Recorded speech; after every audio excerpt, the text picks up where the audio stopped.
Aguanté maltratos y daños psicológicos por años. Pensé que con el nacimiento de mi hija él iba a cambiar, pero me equivoqué. Cuando decidí irme mi hija me odiaba, pero pronto se dio cuenta de la clase de papá que tenía. Me llamo Carolina, tengo 42 años, y si alguien me preguntara cómo resumiría mi vida en una sola palabra, diría apariencias. Porque por fuera siempre fuimos esa familia que parecía unida, con una hija amorosa, un esposo trabajador, y una casa humilde pero decente. Nadie sospechaba lo que ocurría puertas adentro, y yo, por mucho tiempo, me aferré a esa imagen como si fuera lo único que me sostenía. Conocí a Raúl cuando yo tenía 20 años y trabajaba como cajera en un supermercado. Él era repartidor en una empresa de abarrotes y solía pasar seguido por el local. Tenía esa actitud confiada, un poco canchera, que en su momento me pareció atractiva. Siempre con una sonrisa, un chiste, y una mirada que parecía hacerte sentir única. Yo venía de una familia donde el afecto escaseaba y donde cualquier atención parecía amor, así que no fue difícil que Raúl me conquistara. A los pocos meses ya estábamos juntos. Al principio, todo era novedad. Las salidas, los abrazos, las promesas. Él decía que quería una familia, que estaba cansado de andar solo y que yo era lo que siempre había buscado. Yo no tenía mucho, pero soñaba con una vida distinta. Y cuando, al año de relación, me dijo que quería vivir conmigo, lo tomé como una señal de que las cosas iban en serio. Nos fuimos a vivir a una casita prestada de un tío suyo, lejos del centro, con paredes finas y ventanas que no cerraban bien. Pero yo era feliz. Cocinaba, limpiaba, salía temprano a mi trabajo, y Raúl seguía en lo suyo, aunque empezaba a quejarse de todo. Que el tráfico, que el sueldo, que los compañeros. Al principio pensé que era solo estrés. Me decía que algún día iba a montar su propio negocio, que solo necesitaba juntar algo de plata y salir de esa vida miserable. Cuando quedé embarazada de nuestra hija, Martina, pensé que eso lo cambiaría todo. De hecho, por unos meses, lo cambió. Raúl se volvió más atento, incluso parecía entusiasmado con la idea de ser padre. Pintó él mismo la habitación, armó la cuna con piezas regaladas y empezó a buscar un segundo trabajo para poder cubrir los gastos que venían. Yo lo admiraba. Pensaba que habíamos dado un paso enorme, que él era de esos hombres que sacaban fuerzas cuando más se necesitaban. Pero el esfuerzo le duró poco. A los 6 meses del embarazo, renunció a uno de los trabajos y empezó a llegar tarde al otro. Se quejaba del jefe, de que no lo valoraban, de que lo explotaban. Y aunque yo estaba agotada, con náuseas y trabajando hasta el último mes para juntar lo justo, trataba de no reclamarle. Está estresado, me decía. No hay que presionarlo. Cuando Martina nació, todo se volvió caos y ternura al mismo tiempo. El primer llanto, las madrugadas sin dormir, las primeras sonrisas. Todo era nuevo para mí. Y Raúl, aunque al principio parecía encantado, pronto empezó a ausentarse más.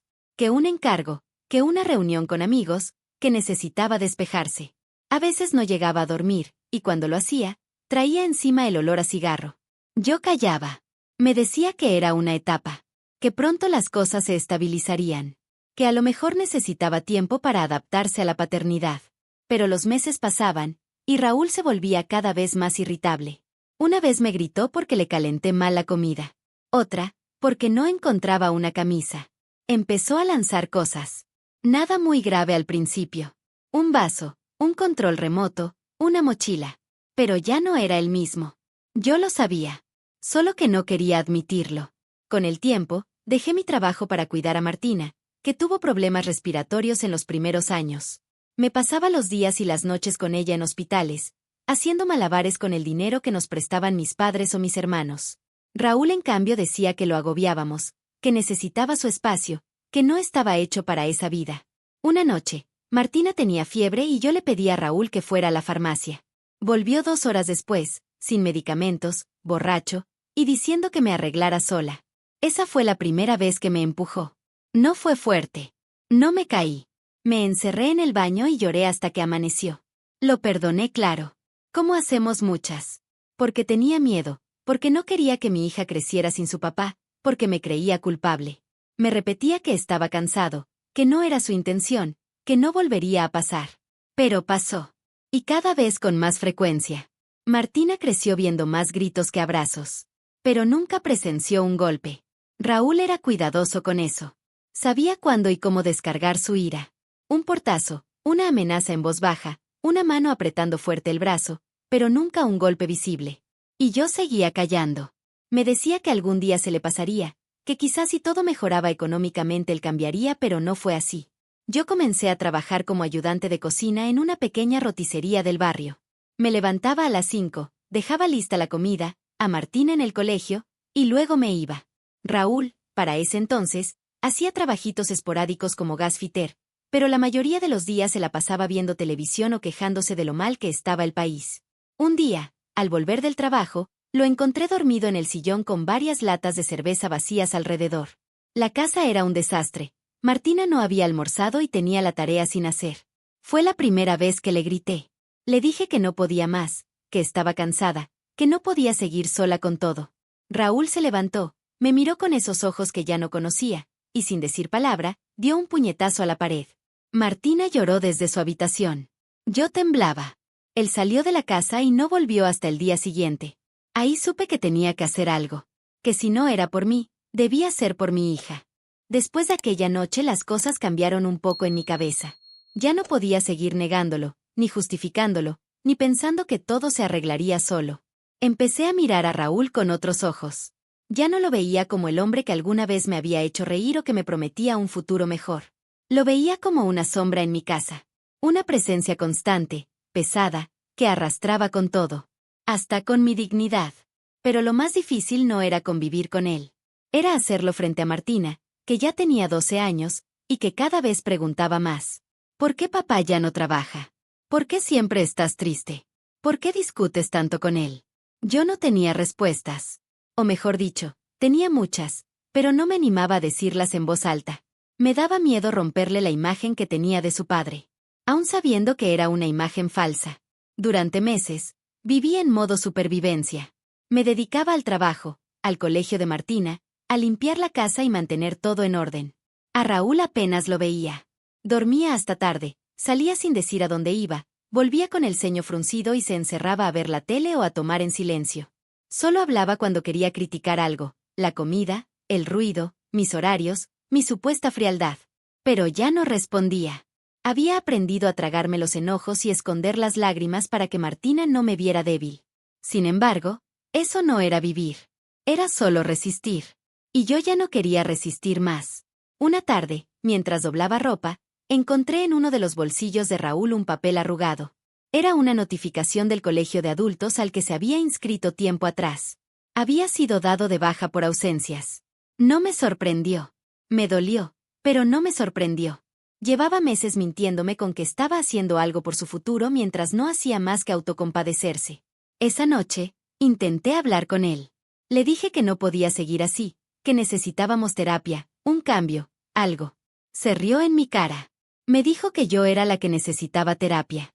Que si no estaba contenta, que me fuera. Pero que no pensara llevarme a su hija. Esas palabras me congelaron. Nunca antes me había dicho algo así. Por primera vez, amenazó con usar a Martina como herramienta para retenerme. Sentí miedo. Pasaron las semanas, y Raúl se volvió más hostil.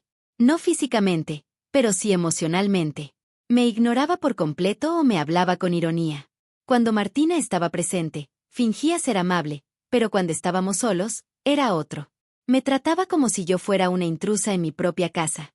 Como si le debiera algo por seguir viviendo ahí. Y yo lo aguantaba. No porque quisiera, sino porque aún no sabía cómo salir de ese infierno sin arrastrar a mi hija conmigo. Una noche, después de una discusión absurda porque me demoré en llegar del trabajo, Raúl tiró un plato contra la pared. No me lo arrojó a mí, pero fue su forma de marcar límites. O de intentar asustarme. Yo me quedé inmóvil. Martina entró corriendo desde su pieza, vio los pedazos rotos en el suelo y me preguntó qué había pasado. Le mentí. Le dije que se me había resbalado.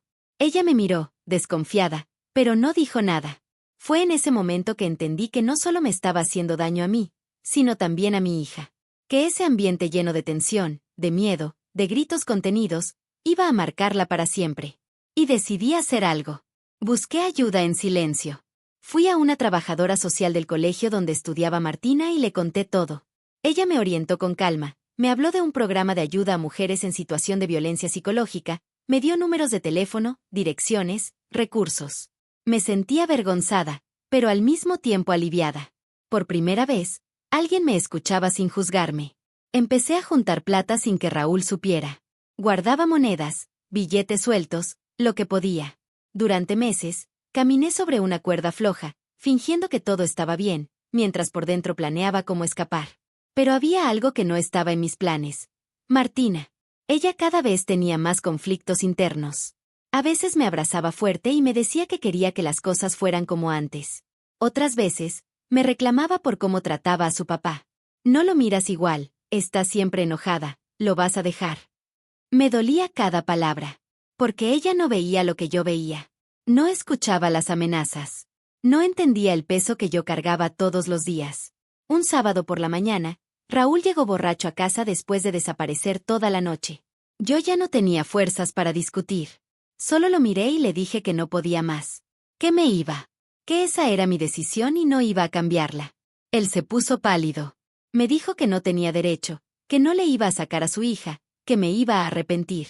Yo ya no temblaba. Estaba decidida. Hablé con Martina ese mismo día. Le expliqué, con el corazón en la garganta, que me iba a ir por un tiempo. Que necesitaba estar bien para poder cuidarla mejor. Que su papá no era malo, pero que la relación entre nosotros no estaba funcionando. Ella no entendió. Se enojó. Me gritó que lo estaba abandonando. Que yo era la mala. Pero me fui igual. Los primeros días fuera de casa fueron los más duros que recuerdo. Me fui con lo justo, un bolso con ropa, unos documentos y el poco dinero que había logrado juntar sin que Raúl se diera cuenta. Me quedé en la casa de una amiga del trabajo que, sin hacer demasiadas preguntas, me abrió la puerta con los brazos y el corazón. Dormí en un sofá-cama, sin poder pegar los ojos durante noches enteras, pensando si había hecho bien, si debía haber esperado más, si estaba arruinando la vida de mi hija. Pero al mismo tiempo, cada día que pasaba lejos de ese ambiente envenenado, sentía un poco más de aire entrar en los pulmones. Martina no me hablaba. Le había dejado un celular básico para que pudiera llamarme cuando quisiera, pero pasaban los días y no recibía ni un mensaje. Llamaba por las noches para ver si estaba bien, si necesitaba algo, y era Raúl quien me contestaba, cortante, como si fuera yo la intrusa. Me decía que estaba bien, que no quería hablar conmigo, que estaba dolido. No confiaba en él, pero no tenía muchas opciones. Me partía el alma no poder verla, no poder abrazarla. Pero no podía volver. Conseguí apoyo psicológico a través del mismo programa que me ayudó a salir de casa. Me ofrecieron sesiones con una terapeuta que se convirtió en un pilar fundamental. Me enseñó a entender que no era culpable, que estaba rompiendo un ciclo, que proteger a mi hija a veces también era tomar distancia. Me costaba creerlo, pero en el fondo, una parte de mí lo sabía. Raúl, por su parte, empezó a mostrar otra cara. Al poco tiempo, me llegó una citación del juzgado por una solicitud de custodia. No lo podía creer. El mismo hombre que durante años me hizo sentir menos, que no trabajaba, que desaparecía por las noches, ahora decía ser el padre modelo. En su declaración, aseguraba que yo había abandonado el hogar sin motivo, que era inestable, que ponía a Martina en peligro. Lloré como nunca ese día. No solo por el miedo, sino por la indignación, por el descaro, por la injusticia. Empezó una batalla legal que duró meses. Mientras tanto, veía a Martina solo durante los fines de semana, en espacios vigilados, fríos, incómodos. Ella estaba distante, molesta, confundida. Me miraba como si yo fuera una traidora. Como si todo lo que había hecho hubiera sido por egoísmo. Y aunque intentaba explicarle, no era fácil hacerlo sin ensuciar la imagen de su padre. No quería ponerla en el medio. Pero estaba en el medio, lo estaba desde el principio. Una tarde, mientras esperábamos para entrar a una de esas visitas controladas, Martina me miró fijo y me dijo: si tú no lo hubieras echado, todavía estaríamos juntos. Tú lo arruinaste todo. Me quedé sin aire. Quise decirle que había soportado años de gritos, de manipulación, de miedo. Que la había protegido incluso cuando eso significaba perder su amor. Pero no lo hice. Solo la abracé y le dije que algún día iba a entender. Que la amaba más que a nada en el mundo. Y que todo lo que hacía, lo hacía por ella. Con el tiempo, las cosas empezaron a cambiar. Raúl no pudo sostener la fachada.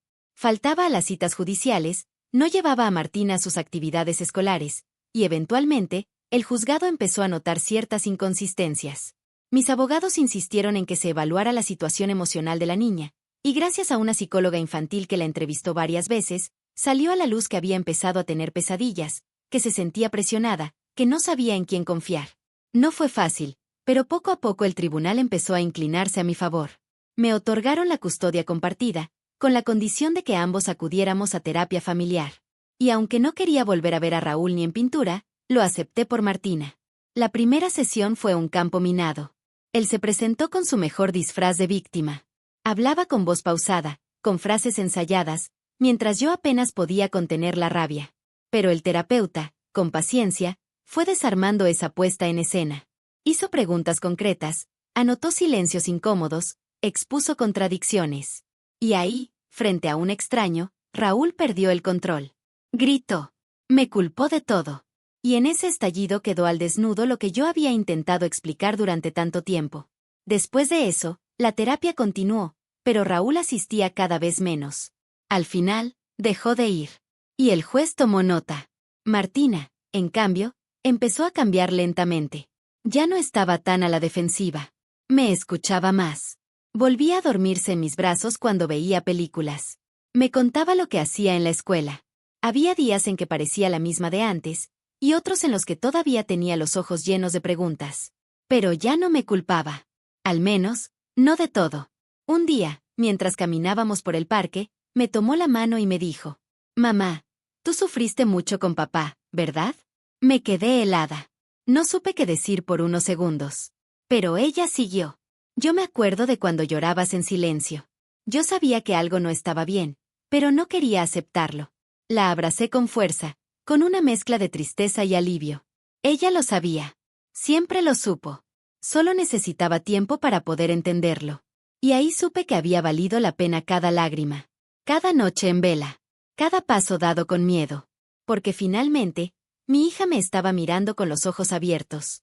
Un año después, Martina y yo teníamos una rutina que, aunque aún con cicatrices, empezaba a sentirse nuestra. Nos habíamos mudado a un pequeño departamento en un barrio más tranquilo, con paredes claras y ventanas que dejaban entrar el sol. Yo seguía trabajando como cajera, pero había logrado tomar algunos turnos más estables, lo que me permitía acompañarla al colegio y estar con ella por las tardes.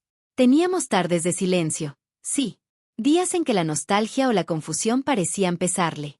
Pero también teníamos risas, ratos de cocina juntas, películas compartidas, abrazos largos.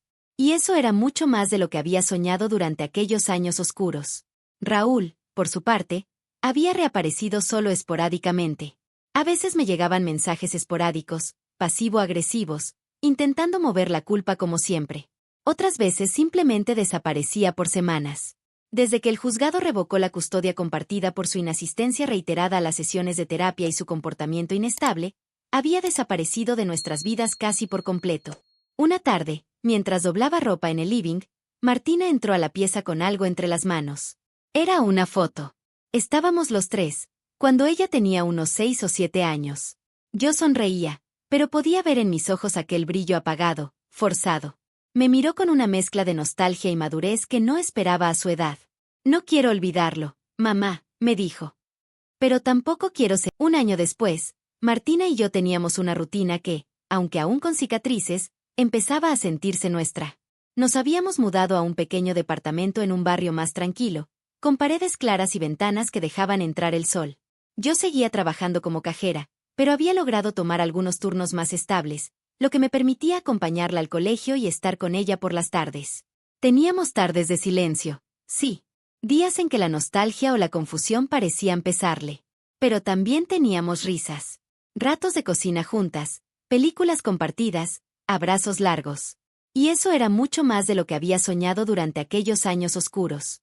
Raúl, por su parte, había reaparecido solo esporádicamente. A veces me llegaban mensajes esporádicos, pasivo-agresivos, intentando mover la culpa como siempre. Otras veces simplemente desaparecía por semanas. Desde que el juzgado revocó la custodia compartida por su inasistencia reiterada a las sesiones de terapia y su comportamiento inestable, había desaparecido de nuestras vidas casi por completo. Una tarde, mientras doblaba ropa en el living, Martina entró a la pieza con algo entre las manos. Era una foto. Estábamos los tres, cuando ella tenía unos 6 o 7 años. Yo sonreía, pero podía ver en mis ojos aquel brillo apagado, forzado. Me miró con una mezcla de nostalgia y madurez que no esperaba a su edad. «No quiero olvidarlo, mamá», me dijo. Pero tampoco quiero seguir idealizándolo. Y entonces, se acercó y dejó la foto en una caja que tenía bajo su cama. No estoy lista para tirarla. Pero sí para entender, agregó. Lloré como si me estuvieran sacando un peso del alma. Porque ese gesto, tan simple y tan poderoso, era la señal de que mi hija estaba sanando a su manera. A su ritmo. Sin necesidad de odiar, pero tampoco de negar lo que vivió. Los meses siguieron y, poco a poco, empecé a reconstruir partes de mí que creía perdidas. Me animé a inscribirme en un curso nocturno de administración. Quería poder aspirar a algo más que el turno interminable de caja y las horas extras. No por ambición, sino por estabilidad. Por demostrarme a mí misma que podía sostenerme de pie. Que podía ser madre, y también mujer, sin tener que depender de nadie. Un día, cuando ya sentía que la vida se había aquietado, recibí una carta. Era de Raúl. La leí con un nudo en la garganta. No por lo que decía, que en resumen era un intento de redención, lleno de perdón, de yo no sabía, de me arrepiento, sino por lo que significaba. Ya no me dolía. Ya no me enojaba. Solo me daba pena. Una pena distante. Lejana. Como por alguien que uno quiso mucho tiempo atrás y que hoy apenas reconoce. No le contesté. No lo insulté. No intenté explicarle nada. Guardé la carta en un cajón, cerré con llave, y no volví a tocarla. Porque las respuestas que una espera del otro, a veces no llegan. Y uno aprende a vivir sin ellas. Una noche de lluvia, Martina vino a mi cama. Se acostó a mi lado en silencio. Yo acaricié su pelo, y ella dijo: «Gracias por no rendirte, mamá». No pude decir nada. Solo la abracé más fuerte que nunca. Porque ese gracias no solo era por lo que había hecho, sino por lo que había dejado de hacer. Por no haber vuelto. Por no haber callado. Por no haberla arrastrado conmigo a ese pozo del que tanto me costó salir. Hoy, no tengo una vida perfecta. Pago las cuentas con dificultad. Hay días que me pesan los recuerdos. Pero me miro al espejo y sé que fui valiente. Que aunque el mundo se me vino encima, resistí. No por fuerza, sino por amor. Por dignidad. Por la certeza de que merecíamos algo mejor. Y si tú estás pasando por algo parecido, si sientes que estás atrapado o atrapada, que no hay salida, que nadie va a entenderte, si se puede salir. Y no, no estás solo. Porque aunque duela, aunque de miedo, hay un futuro esperando al otro lado. Y aunque ese camino sea lento, cada paso cuenta. Si esta historia te tocó, si te hizo sentir o pensar, te invito a que te suscribas. Este canal está hecho para ti, para todos los que alguna vez sintieron que su historia no importaba. Dale al botón de suscribirte, activa la campanita y comparte esto con quien necesite escucharlo. Tu apoyo hace posible que sigamos contando verdades que muchos callan. Gracias por estar del otro lado. Nos encontramos en la próxima confesión.